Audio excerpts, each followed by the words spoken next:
Assalamualaikum warahmatullahi wabarakatuh. Perkenalkan, nama saya Nabila Mumtaz dari Prodi Manajemen S1 Fakultas Ekonomi dan Bisnis. Di sini saya akan menerangkan materi BLK tentang pegadaian dan sewa guna usaha atau leasing. Pertama ada pegadaian. Pengertian usaha gadai yaitu kegiatan menjaminkan barang-barang berharga untuk memperoleh sejumlah uang dan dapat ditebus kembali setelah jangka waktu tertentu. Yang kedua ada asal mula pegadaian. Dalam sejarah dunia, usaha pegadaian pertama kali dilakukan di Italia.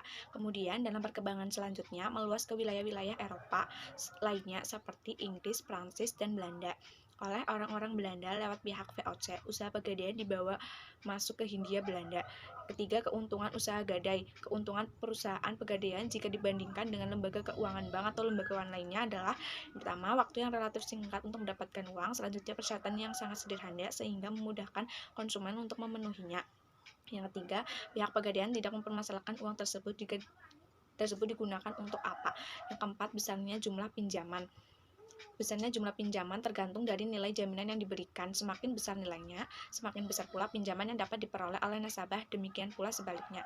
Yang kelima, barang jaminan. Jenis-jenis barang berharga yang dapat diterima dan dapat dijadikan jaminan oleh pegadaian adalah barang-barang atau benda perhiasan, contohnya emas, perak belian, barang-barang berupa kendaraan, contohnya mobil, sepeda motor. Yang ketiga, barang-barang elektronik, contohnya televisi, komputer, kulkas. Yang lalu selanjutnya mesin-mesin, contohnya mesin jahit. Dan yang kelima, barang-barang keperluan rumah tangga, contohnya barang tekstil. Yang keenam, prosedur pinjaman.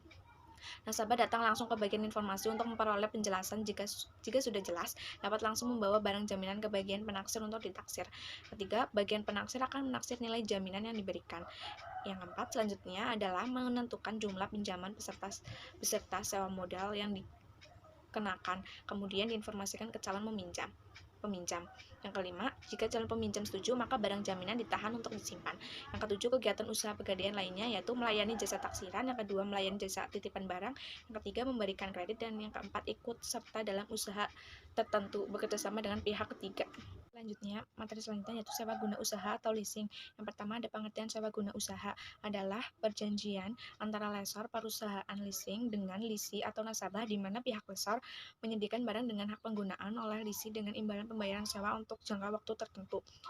Yang kedua, ketentuan mengenai leasing. Lembaga pembiayaan menurut ketentuan ini dimungkinkan untuk melakukan salah satu dari kegiatan pembiayaan seperti sewa guna usaha, modal ventura, ajak piutang, pembiayaan konsumen, dan yang terakhir kartu kredit. Pihak-pihak yang terlibat. Yang ketiga, pihak-pihak yang terlibat. Adapun pihak-pihak yang terlibat antara lain lessor, lisi, supplier, dan asuransi. Yang keempat, kegiatan leasing. Kegiatan leasing dapat dilakukan dengan dua cara. Yang pertama, melakukan sewa guna usaha dengan hak opsi bagi lisi dan atau melakukan sewa guna usaha dengan tanpa hak opsi bagi lisi. Yang kelima, jenis-jenis perusahaan leasing. Jenis-jenis perusahaan leasing dalam jalankan kegiatannya dibagi ke dalam tiga kelompok. Yang pertama ada independent leasing, yang kedua ada captive lessor, yang ketiga ada leasing broker. Yang keenam, perjanjian leasing. Isi kontrak yang dibuat secara umum memuat antara lain nama dan alamat lisi, jenis barang modal yang diinginkan, jumlah atau nilai barang-barang dileasingkan, syarat-syarat pembayaran, syarat-syarat kepemilikan atau syarat lainnya, biaya-biaya yang dikenakan, sanksi-sanksi apabila lisi ingkar janji, dan lain-lainnya.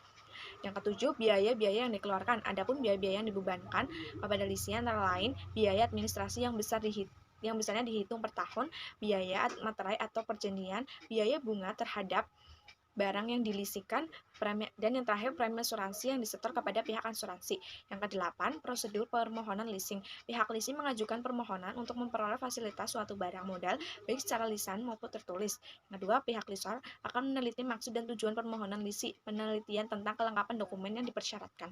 Yang ketiga, jika dokumen sudah lengkap, maka pihak lessor akan memberikan informasi. Yang keempat, pihak lessor akan mengadakan penelitian dan analisis terhadap informasi dan data yang diberikan lisi. Yang kelima, penelitian dilakukan untuk mengukur kemampuan nasabah membayar dan kemampuan untuk membayar dengan disertai kebenaran informasi. Yang keenam, jika permohonan lisi telah diterima pihak lessor, maka pihak lessor mengadakan pertemuan dengan pihak lisi. Lalu yang ketujuh, pihak lisi membayar sejumlah kewajibannya dan menandatangani surat perjanjian. Pihak lessor melakukan pemesanan kepada supplier.